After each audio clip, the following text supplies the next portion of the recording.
Казна од 200.000 евра му се заканува на рудникот Булмак од Пробиштип за констатиран еколошки прекршок. Со вореден инспекцијски надзор на Државниот инспекторат за животна средина на 9 август било утврдено дека во пречистените води од хидројаловиштето има кадмиум, манган и железо над граничните вредности утврдени со интегрираната еколошка дозвола.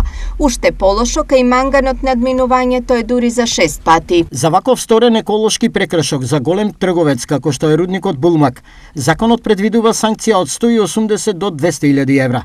На правниот субјект му е понудено спогодбено плаќање според Законот за животна средина за сторен прекршок од членот 212. Додаваат од Државниот инспекторат. Сепак ова не е прва изречена казна за рудникот со бугарски сопственици, бидејќи кон крајот на минатата година во Булмак исто така беше извршен вореден инспекцијски надзор поради загадување на животната средина од јаловиштето на рудникот.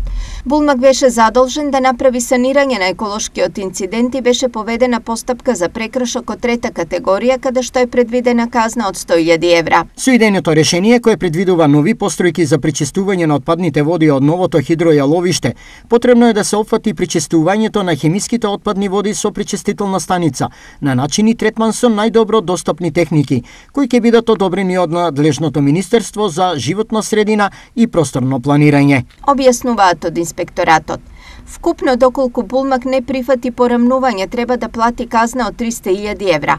Инаку Булмак е една од 100 најпрофитабилни компании во државата, а според последните извештаи, лани покажал профит од 12,2 милиони евра.